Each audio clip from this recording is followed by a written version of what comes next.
अस्सलाम वालेकुम दोस्तों, नॉलेज टीवी में खुश आमदीद।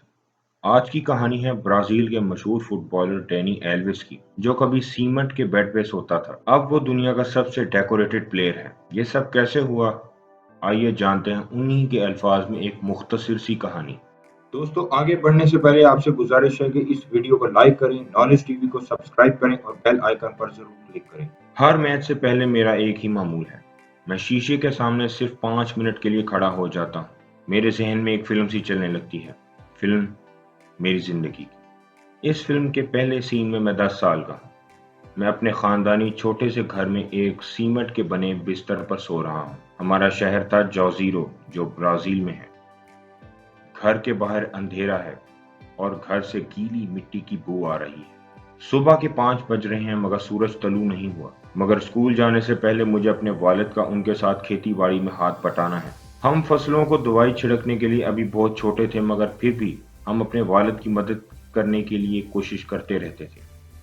हमारे जरिया माश का यही तरीका था। मेरे और मेरे भाई के दरमियान रोज यही जंग छिड़ी रहती थी कि कौन सबसे ज्यादा मेहनत का आदी है। क्योंकि जिसके बारे में हमारे वालिद फैसला करते थे कि आज उसने मेरी ज्यादा मदद की है, उसे मेरे घर की अकलौती बाइसिकल चलाने को मिलती। और जिस दिन साइकिल नहीं जीत पाता था, उस दिन खेतों से स्कूल तक मुझे 12 मील तक सफर पैदल तय करना पड़ता था। स्कूल से पैदल आना और ज्यादा बदतर हो जाता था, क्योंकि तब तक हमारे पड़ोस में फुटबॉल मेरे बिना ही शुरू हो जाता था। तो मैं 12 मील भागता हुआ वापस आता और फुटबॉल खेलने में शरीक होता। अब स्क्रीन धुंधला जाती है। अब मेरी उम्र 13 साल है। अब मैं नौजवान फुटबॉलर्स के लिए एक एकेडमी में हूँ, एक बड़े शहर में, अपने खानदान से बहुत दूर। यहाँ छोटे से हॉस्टल में 100 के करीब बच्चे रहते थे। ये एक तरह का कैदखाना महसूस होता था। अपने एकेडमी के पहले दिन जब ट्रेनिंग करके मैं अपने कमरे में वापस आया, तो मैं भूख से तड़प रहा था। हम तकरीबन सारा दिन ट्रेनिंग करते रहे, मगर जब खाना खाने की बारी आई तो वो इतना काफी नहीं था कि हम सब खा सकते। इस पे सोने पर सुहागा किसी ने मेरे कपड़े चुरा लिए। मैं यकीनी तौर पर यहाँ कोई बेहतरीन प्लेयर नहीं था और मुझे अपनी फैमिली की बहुत याद आती थी। काबिलियत में मैं 100 खिलाड़ियों में से 51वें नंबर पर था। तब मैंने खुद से एक वादा लिया, अब मैं तब तक घर वापस नहीं जाऊंगा जब तक मेरे वालिद को मुझ पर फख्र महसूस ना हो। मैं काबिलियत में 51वें नंबर पर जरूर था, मगर अब मुझे पहले या दूसरे नंबर पर आना था। एक जंगजू सिपाही की तरह मुझे मेहनत करनी थी। कुछ भी हो जाता, मगर हार कर घर वापस जाना मेरे लिए मुश्किल था। और कुछ ही महीनों बाद वो आदमी आया जिसके अल्फाज ने मेरी जिंदगी, मेरी दुनिया, सब कुछ बदल दी।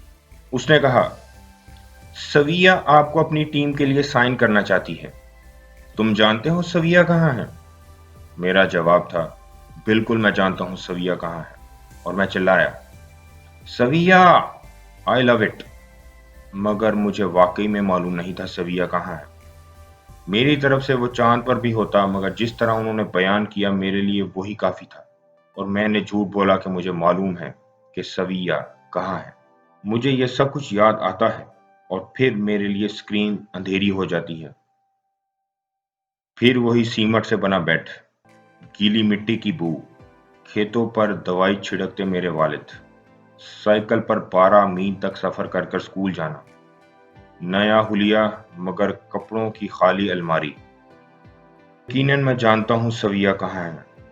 यहीं पर मैंने यूएफा का टूर्नामेंट जीता था 2 बार। और फिर Barcelona, Pep Guardiola, Lionel Messi, Neymar और आखिर में सेलिसा। मैंने सिफर से अपने सफर का आगाज किया था और आज मैं यहाँ हूँ। ये एक नाकाबिले यकीन कहानी जरूर है, मगर ये सब सच है। दोस्तों, अगर आपको आज का वीडियो पसंद आया है तो इस वीडियो को लाइक करें और हमें अपनी राय का इजहार जरूर करें कि आप किस फुटबॉलर की कहानी सुनना पसंद करेंगे। मिलते हैं आपसे नेक्स्ट वीडियो में। अभी तक के लिए इजाजत दीजिए। अल्लाह हाफिज।